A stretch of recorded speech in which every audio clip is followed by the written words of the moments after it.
Bonjour, aujourd'hui Biopratique va vous expliquer comment fabriquer votre lessive maison. Pour ce faire, vous avez besoin de 50 g de savon de Marseille, vert ou blanc. Vous avez également besoin d'un litre d'eau et d'une cuillerée à soupe de bicarbonate de soude alimentaire. Certaines recettes préconisent de n'utiliser que du savon blanc.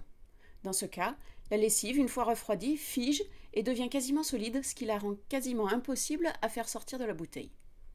Après différents essais, j'ai opté pour un mélange de 3/4 de savon vert et 1/4 de savon blanc, mais rien ne vous empêche de choisir des proportions différentes.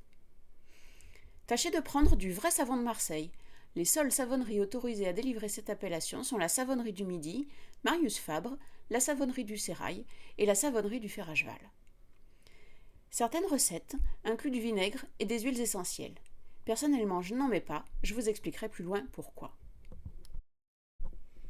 La première étape consiste à râper le savon de Marseille. Avec une simple râpe, c'est dur et long. Heureusement, nous disposons maintenant d'outils perfectionnés qui permettent de râper une grande quantité d'un coup. Vous pouvez aussi acheter directement des copeaux de savon. Pesez ensuite 13 g de savon blanc et 37 g de savon vert.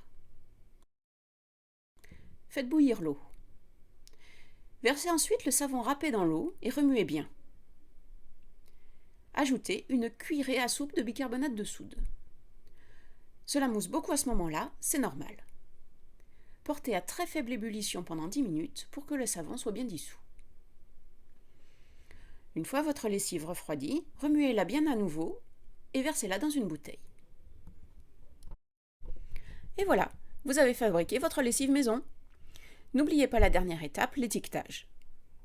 Utilisez-la dans les mêmes quantités que votre lessive habituelle. Pour prendre soin de votre linge de couleur, vous pouvez ajouter une cuillerée à soupe de bicarbonate de soude directement dans le tambour. Pour du linge blanc, ajoutez une cuillerée à soupe de percarbonate de soude et pour du linge très sale, une cuillerée à soupe de cristaux de soude, toujours directement dans le tambour avant lavage. Certaines recettes incorporent du vinaigre à la préparation. Or, le vinaigre et le bicarbonate de soude réagissent, cela forme d'ailleurs une grande quantité de mousse, mais ils se neutralisent l'un l'autre et n'agissent alors plus sur la saleté du linge. Vous pouvez cependant utiliser le vinaigre comme adoucissant. Il suffit pour cela d'en verser un petit verre dans le compartiment adoucissant de votre bac à lessive. De même, je n'utilise pas d'huile essentielle, car leurs propriétés, en particulier leur odeur, sont détruites par la chaleur. Le linge ne sent alors rien de spécial. Toutefois, si vous tenez vraiment à en mettre, vous pouvez ajouter quelques gouttes dans le vinaigre adoucissant. L'odeur du linge sera alors très discrète, mais sera détruite si vous séchez votre linge au sèche-linge. Biopratique vous souhaite une bonne lessive!